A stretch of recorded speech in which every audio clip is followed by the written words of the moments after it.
টিকিটের মূল্যের ক্ষেত্রে আরো এক ভয়ঙ্কর সিন্ডিকেটের মুখোমুখি হতে হয় তাদেরকে।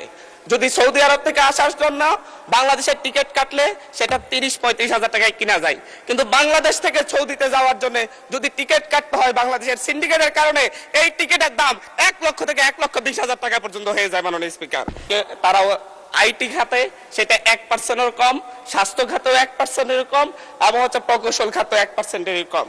মাননীয় স্পিকার, আমরা প্রতি বছরই দেখি, বিভিন্ন স্ট্যাটিস্টিক্সে দেখতে পাই, জরিপে দেখতে পাই, প্রতি বছর 1,20,000 থেকে 2,50,000-এর মতো মানুষ প্রত্যক্ষ বা পরোক্ষভাবে ভিসা জালিয়াতির শিকার হন।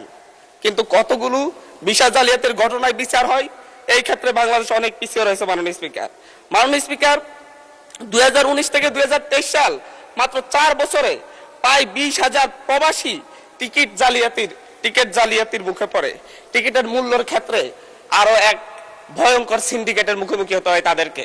যদি সৌদি আরব থেকে আসার জন্য বাংলাদেশের টিকিট কাটলে সেটা 30-35 হাজার টাকায় কিনা যায়, কিন্তু বাংলাদেশ থেকে সৌদিতে যাওয়ার জন্য যদি টিকিট কাটতে হয় বাংলাদেশের সিন্ডিকেটের কারণে এই টিকিটের দাম 1 লক্ষ থেকে 1,20,000 টাকা পর্যন্ত হয়ে যায়। মাননীয় স্পিকার, প্রবাসীদেরকে নিঃস্ব করে আমরা বাংলাদেশের অর্থনীতিকে দাঁড় করাতে চাই, কিন্তু প্রবাসীরা প্রতি বছর প্রতি 100 জনে 5 থেকে 7 জন, প্রতি 100 জনে 5 থেকে 7 জন প্রবাসী ফেরত আসে আহত অবস্থায়, এবং তাদের চিকিৎসা পর্যন্ত ঠিক মতো করা হয় না, এবং তারা সারা জীবনের জন্য পঙ্গু হয়ে ঘরে বসে থাকে। মাননীয় স্পিকার,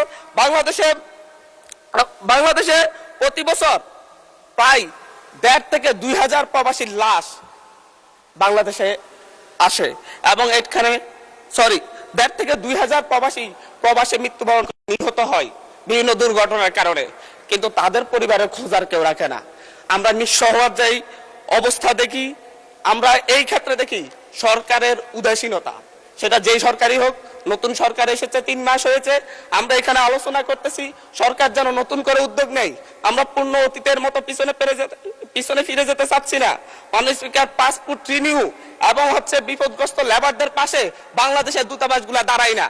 বিভিন্ন ক্ষেত্রে পাসপোর্ট রিনিউ করার জন্য বিভিন্ন রাজনৈতিক ব্যক্তিদের কাছে পাসপোর্ট রিনিউ করার জন্য ইজারা দেওয়া হয়, লাইসেন্স দেওয়া হয় তাদেরকে, এবং তারা বাইরে একটা অফিস নিয়ে তাদের মন মতো মানুষের কাছ থেকে, বিভিন্ন প্রবাসীদের কাছ থেকে অতিরিক্ত টাকা নিয়ে দীর্ঘ সময় লাগিয়ে লাইসেন্স রিনিউ করতে হয়।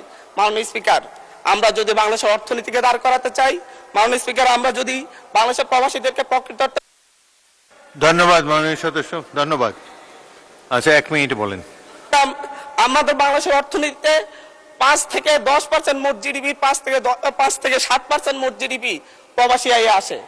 বৈদেশিক মুদ্রার একটা বড় অংশ প্রবাসী আয়ে আসে, কিন্তু এই প্রবাসীদের নিয়ে, প্রবাসীদের চিকিৎসা এবং প্রবাসীদের যারা ফেরত আসে তাদের পুনর্বাসন, ভিসা জালিয়াতি থেকে মুক্তি এবং বিভিন্ন ভুয়া এজেন্সি বন্ধ করে প্রবাসীদেরকে নিঃস্ব হওয়ার হাত থেকে মুক্তি দেওয়ার জন্য সরকারকে নতুন ভাবে ভাবতে হবে, নতুন কর্ম পরিকল্পনা তৈরি করতে হবে, এবং এই সংসদে দাঁড়িয়ে আমি বলবো একটা সংসদীয় কমিটি করে কিভাবে ভবিষ্যতে প্রবাসীরা যাতে এই ধরনের হয়রানির শিকার না হয়, প্রতারণার শিকার না হয়, এবং তাদের চিকিৎসা কিভাবে নিশ্চিত করা যায়, বিদেশ থেকে ফেরত আসলে আহত হয়ে কিংবা কেউ যদি নিহত হয়ে ফেরত আসে তাদের পরিবারকে কিভাবে পুনর্বাসন করা যায়, সেই ব্যাপারে একটা কর্ম পরিকল্পনা তৈরি করার জন্য এই সংসদে একটি সংসদীয় কমিটি গঠনের আহ্বান জানাচ্ছি। মাননীয় স্পিকার, ধন্যবাদ।